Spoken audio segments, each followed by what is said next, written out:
Hello mga kabibig! Welcome back sa ating YouTube channel. Ito ang pinakamaingay na YouTuber sa lahat ng YouTube. Ako si Kabibig, maglebak-lebak na ta with evidence na ko po ano ang nangyari kay PCO Chiloy Garafil. Nag-resign daw mga kabibig.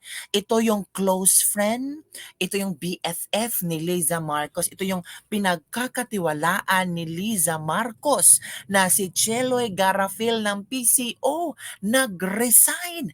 Ano nga ba ang rason mga kabibig? Sabi ng ilang mga marites ba, kinokonek-connect nila ang the dots nga pagpasabog lang sa code blue, pagpasabog na merong emergency nangyari kay BBM na nag-airlift, nag-emergency health check-up or kung ano-ano, the next day, nag-resign si PCO Chiloy Garafil. Anong nangyari? Makabibig ba kasi Chiloy Garafil ang puting ahas ni Maharlika? Nako, yan ang pinag-uusap-usapan ngayon. Yan ang laman ng chismis na parang, anong tawag dito ba? Parang ginurgor si PCO Chiloy Garafil. Hindi ito nag-resign, kundi tinanggal sa trabaho. Hindi nagustuhan ni Liza Marcos daw di o mano.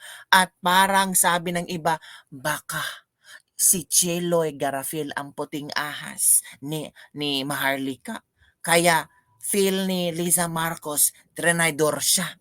Kaya tinanggal. Nag-resign si Chiloy Garafil. Ano kaya ang rason ni Chiloy Garafil kung bakit siya nag-resign? At ito pa mga kabibig, ebidensya ng Polvoron fight. Lantaran na meron ba talagang ebidensya? Oy, tapos ito mga kabibig ha, hinahanap nila kung nasaan si F.A. Liza Marcos. Nasaan nga ba ang ating First Lady? Bakit hindi nagpakita? Bakit wala man lang picture? Bakit wala man lang date, Friday date ni na Pangulong Bongbong Marcos at Liza Marcos? Totoo nga ba na nahampas ng cellphone, duguan at isinugod sa St. Luke's? Nako, ang daming mga kontrobersya mga kabibig, lalo na itong pag-resign ni PCO Chiloy Garafil. Ito mga kabibig ha, may isi-share ako nga mga chika-chika, mga chismis-chismis lang ito kabibig. Depende na kung maniwala kayo kasi mahirap namang mag-chismis tayo without evidence. So, may nakita ako kabibig sa isang Facebook fan page ni Boljakan. Kailan ba pumalpak ang puting ahas? Ayan, hindi na kinaya ni Cheloy ang mga vangag sa PCO kaya nag-resign na. Speak up ka na Cheloy kung ano ang mga nangyayari dyan. So hindi kaya ni Cheloy ang mga puting ahas sa PCO kaya baka napagalitan ito si Cheloy ni Madam Lisa, nag-resign. Ang tanong, nag-resign ba or tinanggal? Naku po, ito pa mga kabibig ha. Ito pa ang mga chika. Ito daw, kailan pa pumalpak ang puting ahas ko? Oh, yan si BBM, di ba? Nakita yung BBM. At ito mga kabibig, may nakitang kababalaghan sa isang kamay ni VVM. Hala, ano yung kabibig? Oh, sabi daw nila, injection daw yan. Hala, ano ba yan? Baka AI generated ang picture na ito ha. Pero bakit medyo ano siya parang ano nakita yung kabibig? Parang there's something wrong on the picture ba? 'Di ba mga kabibig? Sabi ng iba, actually ayoko na magsabi ng gaba o karma sa mga ganito. Pagaling po kayo, President Marcos, parang may ookrayin pa ang sabay ng Pilipino, 'di ba? Ganyan nag-umpisa bukol-bukol sa nanay ko kasi nag-dialysis sa lalaki pa 'yan. O, dialysis ba si Pangulong Bongbong Marcos? Nag-dialysis ba? Ganyan pag may dialysis may bukol-bukol, nagmanas na mukha niya. Hala. So, there's something wrong with our president ba? Ito pa, ito daw pinakita nila, yan mga kabibig ha, mga example daw na baka may injection or nag-dialysis si Pangulong Bongbong Marcos at nagmamanas ang pagmumukha ni Pangulong Bongbong Marcos. Well, kung totoo man merong dialysis si Pangulong Bongbong Marcos ay dapat malaman natin to kung ano ang health status ng ating presidente para naman alam natin kung saan patutungo ang Pilipinas mga kabibig. Pero sabi ng iba, hindi yan dialysis, oy. Ano yan, kabibig? Yan ang ebidensya na merong polvoron fight. Kayo talaga. Binigyan nyo ng kung ano-anong and speculation. May polvoron fight daw. Kaya nagpa-inject ng kung ano-ano para looking healthy. Ay, iba talagang ating mga kabibig, no? Kahit, well, we are all entitled to our own speculations, to our own observations. Kaya itong video na ito ay talagang merong iba't ibang spekulasyon ang mga tao. Kayo mga kabibig, ano ang inyong nakikita? Di ba may bukol-bukol dyan? Dialysis ba ito? Ay, ewan ko sa inyo kabibig. Oy, bahala na kayong mag-analyze dyan ha. Basta ako, pag may sakit ba ng ating Pangulo, sana maagapan, sana babalik sa kondisyon ng kanyang katawan kasi presidente siya natin, 'di ba? Kailangan natin merong mag-lead sa ating bansa. Pero pag hindi na kaya ng ating pangulo, mag-give up na lang siya. 'Di ba? Mag-give up na lang. Ang tanong, mag-give up nga ba? 'Di ba sabi ni Pangulong Bongbong Marcos, ito ba yung pagmumukha na may sakit? Challenge siya ang mga tao, yung magsabing may sakit daw siya. Ito ba ang pagmumukha na may sakit? I am not sick. Hindi siya sick ha. Pero nag-resign si PCO Garafil. Ano kaya ang rason ni PCO Garafil, no, kung bakit siya nag-resign? Ako, eto pa mga kabibigan, hanapin pa natin ang mga ebidensya. Never pang pumalpak at nagsinongling ang puting ahas. Pero si Vangag, araw-araw sinungaling ang Addictus Benedictus. Hashtag Code Blue. Mga kabibig. So yan ha, yan po. Mga ano lang to, mga chika-chika, marites-marites with evidence tayo. 'Di ba?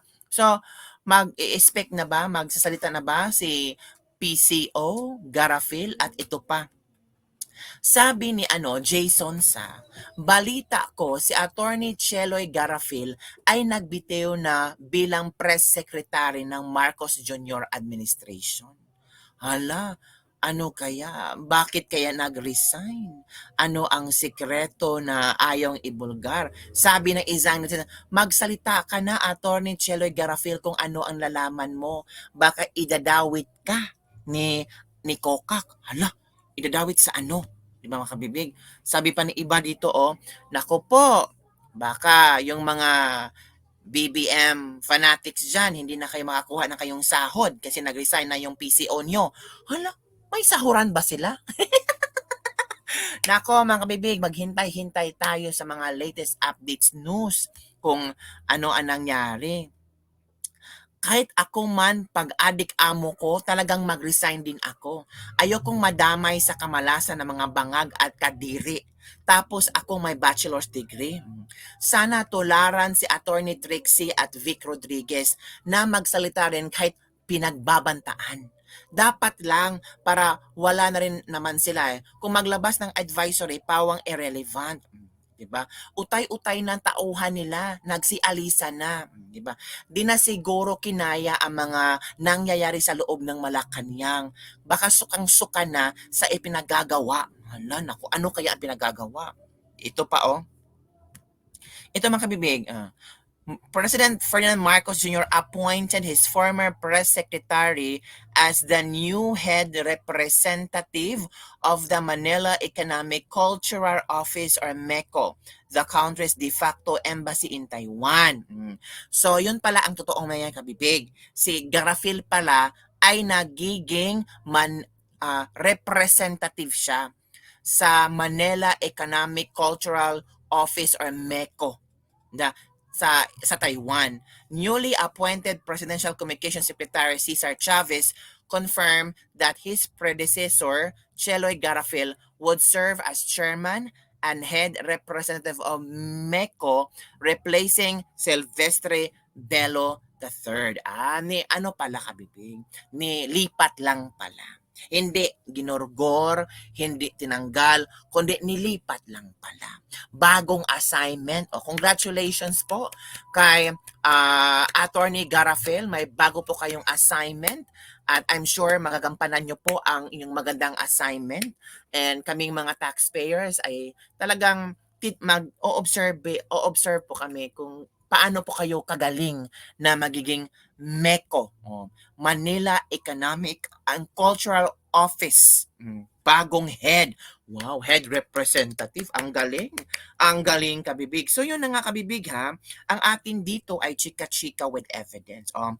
Saan niya, kabibig? Gusto namin makita kung totoo ba yan. Ay, eto, hanapin ko, ha. Yung chismis na si Garafil. Ano yan kay Garafil? Ito, Ito si Garafil, di ba? Marcos moves Garafil to MECO as its new head. Huwag na tayong magchika-chika ng ano-ano, ha. Congratulations to Garafil. Congratulations po. Hindi po kayo ginurugor. Maganda pa rin ang business natin. Maganda pa rin ang pasok ng pera sa buhay natin kasi may bagong trabaho si Attorney Garafil pala, mga kabibig. So congratulations po, Attorney. And we're hoping na maging maayos po ang pagiging head ninyo, head representative of MECO. Congratulations po, Attorney. So yun lang po, mga kabibig, ang ating latest lebak-lebak for today. Don't forget to like, subscribe, and share this video for more information, mga kabibig. I'm sure happy po si MECO Head Representative Garafil sa kanyang bagong trabaho ngayon. Hindi po tinanong si Lisa Marcos, kundi bagong assignment lang. Okay? Bye everyone. See you next time.